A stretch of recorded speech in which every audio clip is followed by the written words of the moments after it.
Tchad 24 International, la chaîne de la génération digitale. Depuis quelques années, la Chine organise à Pékin le dialogue entre les civilisations et c'est une initiative qui vise à promouvoir la compréhension mutuelle, la coopération, le respect entre diverses cultures et nations à l'échelle mondiale.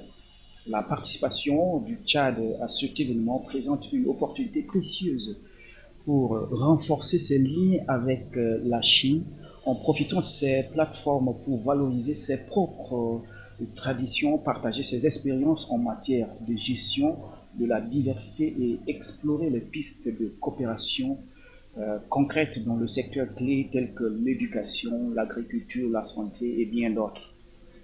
À la tête de la délégation tchadienne, M. Abdel Nasser Darboa incarne la volonté de son pays d'approfondir ses échanges, d'accroître sa visibilité sur la scène internationale et de bâtir ses ponts solides avec la Chine.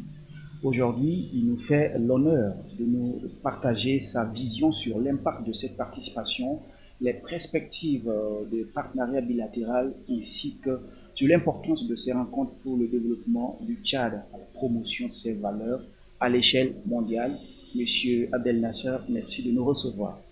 C'est moi qui vous remercie pour l'honneur que vous me faites de venir vers moi. Parlez-nous brièvement de votre séjour en Chine, comment ça a été? Écoutez, c'est une mission à laquelle le secrétaire général du mouvement patriotique du salut, le camarade Aziz Mamad Saleh, m'a fait l'honneur de le représenter parce que c'était lui qui était invité et j'ai donc dirigé la délégation tchadienne. Nous sommes arrivés à Pékin quelques jours avant le début de la manifestation en elle-même et donc le gouvernement chinois, comme à ses habitudes, nous a permis de faire quelques incursions culturelles et nous avons eu l'honneur d'aller à Xi'an, qui fait partie des 10 plus grandes villes de Chine, donc une ville d'environ, je dirais, une quinzaine d'habitants.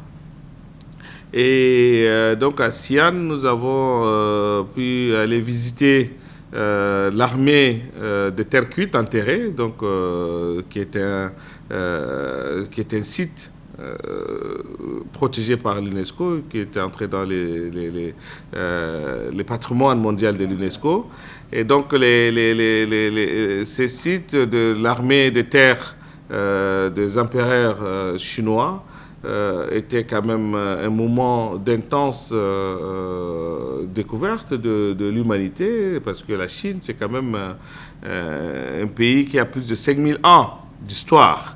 Et ces armées, je dirais, enterrées, ou ces soldats enterrés, sont la magnificence donc, de cette histoire millénaire.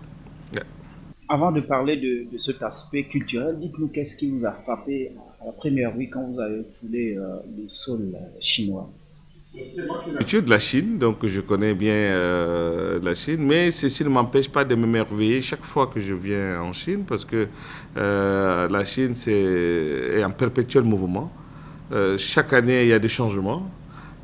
Si vous faites un an, vous ne partez pas, il y a de nouvelles technologies qui font leur apparition, il y a de nouveaux aménagements qui ont été faits et tout ça. Et donc, moi, quand j'arrive à Beijing, c'est toujours avec beaucoup d'intérêt et beaucoup de curiosité aussi, parce que j'essaie de découvrir le maximum de ce qu'il y a tout autour et c'est une très bonne chose. Comment est-ce que la participation du Tchad à cet événement international a-t-elle permis de renforcer la coopération culturelle, économique et diplomatique? Est-ce que c'est quelque chose de possible? Bien entendu, vous savez que dans de telles rencontres, on va pour apprendre de thématiques, mais également à la rencontre des hommes. C'est 600 délégués en provenance de 140 quelques pays. Et donc, ce n'est pas petit, c'est énorme. Nous avons des anciens chefs d'État, nous avons des anciens premiers ministres, et ces 600 délégués viennent donc de différentes parties de l'Asie, de l'Afrique, de l'Europe et de l'Amérique. Donc l'Amérique centrale, l'Amérique du Nord, l'Amérique du Sud. Donc c'est une assemblée mondiale qui s'est réunie à Pékin et la rencontre a pour but de permettre à ce que les civilisations mondiales puissent interagir. Et ça, c'est important aujourd'hui, de nos jours, avec la montée en puissance je dirais, la montée en puissance des velléités unilatérales, qu'une puissance comme la Chine puisse prôner plutôt le dialogue des civilisations, la rencontre entre le peuple, c'est important. C'est des choses qu'il faut accompagner. Et nous, en tant qu'État, en tant que pays africain, nous pensons que c'est dans le dialogue que nous pouvons faire entendre nos voix. Parce que sur les concerts des Nations Unies, notre pays n'est pas un pays qui a une dissuasion nucléaire. Dès lors, aujourd'hui, que tu n'as pas une dissuasion nucléaire, les grands pays, les pays qui sont aux Nations Unies, je dirais les pays membres permanents, et les pays qui sont dans le G8, et les pays qui ont de l'arme nucléaire, ont tendance à écraser les petits pays. Or, quand vous avez un pays comme la Chine, qui est une puissance nucléaire, qui est membre permanent des Nations Unies avec donc droit de veto, qui est la deuxième économie mondiale, vous ouvre les portes pour vous dire venez on échange, je pense que c'est une opportunité unique qui s'offre à nos pays. Et là, nous étions partis avec la voix du Tchad, la voix qui est prônée non seulement par le mouvement patriotique du salut, mais bien évidemment, le mouvement patriotique du salut étant le parti à qui les Tchadiens ont fait confiance pour avoir le chef de l'État, qui est notre président national, et vous avez le Premier ministre qui fait partie de nous, et l'ensemble presque du gouvernement sont tous issus du MPS. Donc la voix que le MPS porte, c'est la voix du Tchad. Et c'est dans ces cadres que nous sommes partis échanger avec nos pairs qui sont en provenance de plusieurs pays. Et donc les participants sont des partis politiques, mais également des gouvernements et de la société civile également. Et donc nous avons partagé notre vision de multilatéralisme, parce que pour nous, ce n'est que le multilatéralisme qui pourra permettre au monde de mieux être gouverné et de mieux avancer ensemble. En tant que leader de cette délégation, vous êtes rentré avec beaucoup de connaissances et de richesses culturelles. Comment comptez-vous vous organiser au niveau national pour donner l'impulsion à notre tradition, notre culture, pour le pouvoir? Écoutez, moi, ces derniers temps, vous avez je dirais, une poussée d'organisation de ce qu'on appelle les festivals, que ce soit les festivals, je dirais, ethniques. Il y en a qui essaient de les critiquer, mais moi, je trouve que c'est une très bonne chose. À travers ces festivals, à travers ces festivals, les Tchadiens sont en train de s'approprier leur propre identité culturelle. Vous avez vu, il y a des jeunes qui sont nés en N'Djamena, qui ont grandi en N'Djamena, qui ne connaissent même pas les valeurs de chez eux, qui ne connaissent même pas comment danser comme chez eux, et qui ne savent même pas comment leurs ancêtres s'habillaient. Ils ne savent pas quels sont les différents types de nourriture qu'on fabrique chez eux.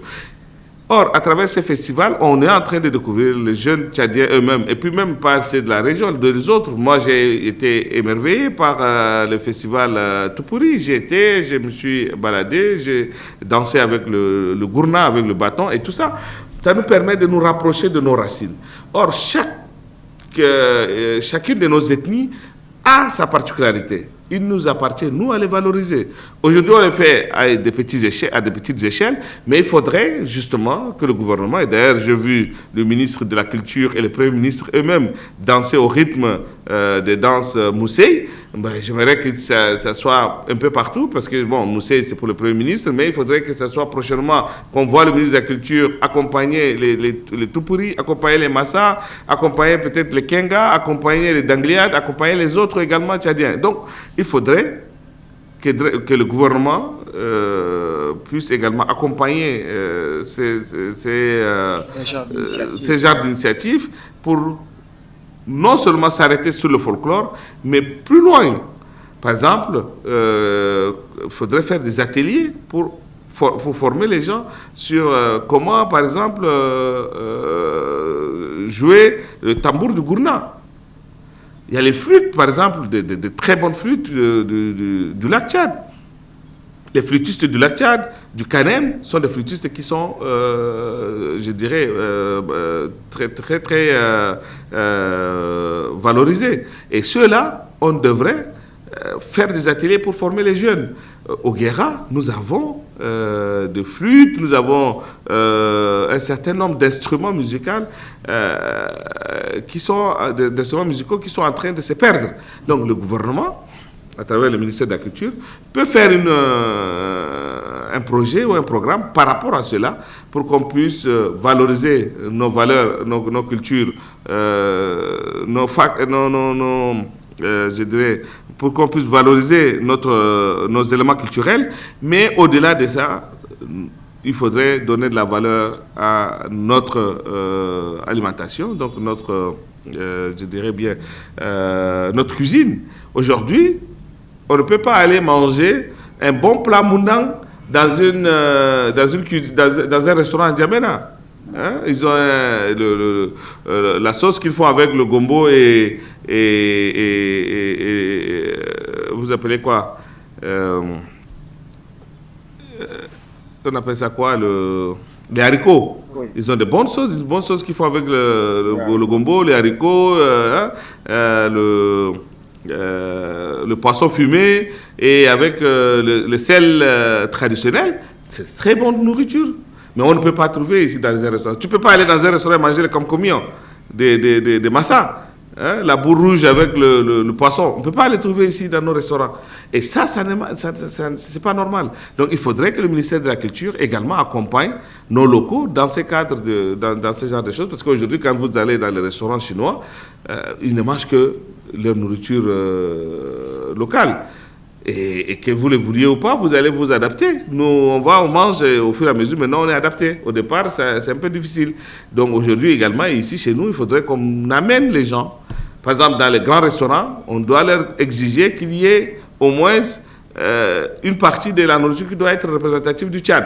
On ne peut pas faire simplement de la nourriture. On ne peut pas venir dans un restaurant au Tchad où on voit que des cartes de nourriture, je ne sais pas quoi, basque, je dirais bretonne, machin. Non, nous sommes au Tchad. Il faudrait qu'on valorise l'alimentation tchadienne. À vous entendre parler, j'ai envie de comprendre, est-ce que le gouvernement chinois fait de la culture un levier économique et éducatif pour votre pays? Bien évidemment, bien évidemment. Aujourd'hui, du côté chinois, tout est mis en œuvre pour que les Chinois se sentent d'abord comme une culture, je dirais, millénaire. Et là, un ensemble, dans chaque ville, quand vous arrivez, vous avez des ballets, vous avez, je dirais, des salles de spectacle, vous avez des villes anciennes qui sont répliquées, des répliques des villes anciennes. Où vous entrez, vous allez voir, vous avez même un endroit où vous pouvez vous habiller à l'ancienne. Vous vous baladez. À Xi'an, par exemple, nous sommes allés visiter une zone touristique, mais qui est construite à l'identique à l'ancienne, et où les gens ont la possibilité de s'habiller et vivre comme les Chinois de l'époque. Et ça réveille en eux leur identité. Et nous avons également eu l'occasion à Xi'an d'aller assister à un ballet nocturne. Parce que Xi'an, en fait, si vous ne le savez pas peut-être, c'est une ville carrefour, c'est la ville du départ de la route de la soie. Ouais. Et donc, c'est une ville qui fait les liens entre l'Orient et la Chine. Et donc, dans la ville de Xi'an, par exemple, vous avez la plus ancienne mosquée de Chine, une mosquée qui a plus de 800 ans, qui est à Xi'an. Vous avez un quartier carrément persan, arabo-persan, ouais, qui est à Xi'an. Et donc, de ce ballet que nous avons eu l'occasion d'y assister au niveau de l'ancien palais, également des empereurs chinois, oui, nous avons vu des représentations de cette rencontre culturelle entre la Chine et les Perses, de l'époque. Donc le Perse, c'est l'Iran, l'Afghanistan, Oui. toute cette zone-là. Donc voilà, c'est pour vous dire simplement que la culture peut être un ciment de valorisation, et peut être un élément qui booste l'unité nationale. Et en cela, la Chine nous a beaucoup appris. Et je pense que nous également, on va faire des suggestions au gouvernement. Et d'ailleurs, à travers votre émission, Nous allons y revenir allons quant à la possibilité de faire une proposition au gouvernement. J'aimerais qu'on parle un peu de la coopération entre le Tchad et la Chine qui se symbolise par un effet gagnant-gagnant qui se voit à travers les choses que le gouvernement chinois produit ici au Tchad. Dans quel secteur clé voudriez-vous voir grandir cette coopération? Non, mais la coopération sino-tchadienne, je pense que c'est l'une des coopérations les plus solides qui puissent exister. Lors du dernier sommet du FOCAC, les chefs d'État, nos deux chefs d'État, donc Mamadi Idriss Déby Itno, donc le maréchal, et son homologue Xi Jinping, ont décidé d'élever le niveau de notre relation diplomatique au stade de relations stratégiques. Oui. Donc c'est le niveau élevé dans le cadre des échanges entre les États. Et ensuite de ça, la coopération entre la Chine et le Tchad, elle est concrète. Vous avez vu que ce soit en termes d'entreprises, nous avons de grandes entreprises chinoises qui opèrent au Tchad, que ce soit dans le secteur pétrolier, minier et également infrastructurel. Également, la Chine contribue énormément dans les activités au Tchad, que ce soit dans le domaine de l'éducation, que ce soit dans le domaine de la santé, elle a construit des hôpitaux, que ce soit sur le domaine de l'éducation, on vient de voir construire un grand centre, lycée ou centre technique de formation professionnelle. Oui, ils ont également construit le stade, j'en venais, donc le stade de Mandiafa, qui est l'un des plus beaux d'Afrique. Donc la Chine et le Tchad, c'est quand même je parle, il y a la coopération agricole. Vous avez les casiers de Bongor. Vous avez également ici la mission d'assistance technique chinoise ici dans la zone de Hadjar Lamiz. Donc la Chine, elle est présente dans tous les domaines au Tchad. Et je pense que cela ne va qu'en s'accentuant. La Chine est notre partenaire et je pense qu'aujourd'hui, la Chine est notre premier partenaire économique et commercial. Nous allons revenir sur la possibilité donc de rencontrer peut-être le chef du gouvernement ou le chef de l'État pour lui faire part de tout ce que vous avez vécu là-bas et de vos intentions pour relancer et consolider cette relation. Qu'est-ce que vous avez en tête? Écoutez, nous, on fait notre rapport. Le rapport, on l'envoie à qui des droits. Et donc, nous faisons nos suggestions dans les rapports. Mais au-delà de ça, je pense que le niveau des échanges entre nos deux pays sont tellement quotidiens qu'on n'a pas besoin d'une mission comme celle-là pour l'orienter. Cette mission, nous on donne peut-être ce qui est notre vécu, ce qu'on a vu, ce qu'on a entendu, ce qu'on espère qu'on puisse réaliser à gauche et à droite ou l'étendue de la coopération. Mais le Tchad et la Chine ont une plateforme commune d'échange. On a des ambassades de part et d'autre. On a des ministères des Affaires étrangères. D'ailleurs, il n'y a pas longtemps, le ministre des Affaires étrangères de la Chine est venu au Tchad. Donc, les canaux d'échange sont permanents et ouverts, de telle sorte que même les va-et-vient de nos différents acteurs, que ce soit au niveau gouvernemental, que ce soit au niveau politique, que ce soit au niveau, je dirais, technique, les échanges sont permanents. Il y a pas longtemps, un magistrat du ministère de la Justice est rentré, et il y a des gens de l'agriculture qui partent, les journalistes également qui viennent. Donc les échanges entre le Tchad et la Chine sont tellement quotidiens qu'on n'a pas besoin d'une, je dirais, recommandation particulière. Votre mot de fin? Mon mot de fin, c'est juste pour appeler les Tchadiens à s'ouvrir vers la Chine, à aller vers la Chine, à découvrir, parce que la Chine a énormément de potentiel. Aujourd'hui, on peut dire que sur 5, ou disons sur 10 produits manufacturés qui est vendu en Europe, 8 viennent de la Chine. Même aux États-Unis. L'Europe Occident, en fait, je voulais parler de l'Occident en général. Sur 10 produits manufacturés, 8 viennent de la Chine. Donc ce n'est pas pour rien. Donc ce que les gens leur disent que non, ça c'est du chinois et tout ça, c'est des conneries. C'est les gens qui ne connaissent pas la Chine. C'est les gens qui n'ont pas vu la Chine. C'est les gens qui ne savent pas. La Chine, c'est une grande manufacture et la Chine est adaptée. C'est un pays émergent. C'est un pays qui s'est battu tout seul pour arriver là où il est. Donc, en Chine, quand tu vas, tu demandes ce qui est à ton niveau, à tes moyens, et ils sont capables de s'adapter à ton niveau. Il y a des produits qu'ils font pour les Européens, mais il y a des produits qu'ils font pour les Africains, parce que nous n'avons pas les mêmes niveaux de garantie en termes je dirais, le même niveau d'exigence en termes de qualité. Nous sommes en train de se battre encore au quotidien pour évoluer. Les autres sont déjà arrivés à un niveau où ils ont besoin d'un certain nombre de normes.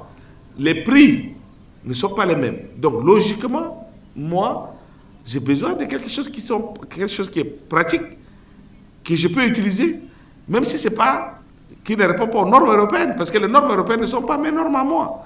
Les Européens ont eu le temps de polluer leur vie, ont eu le temps de faire tout ce qui est mauvais pour arriver à ce qu'ils sont aujourd'hui.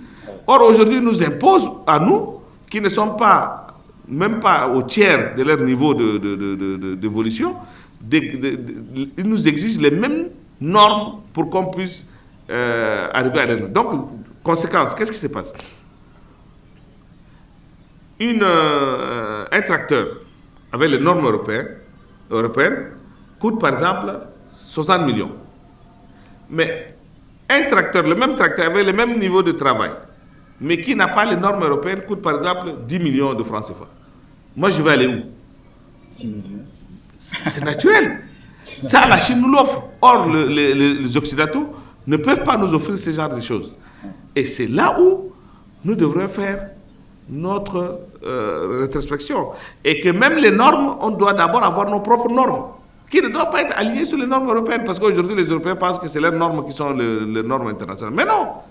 Chaque pays doit avoir ses normes.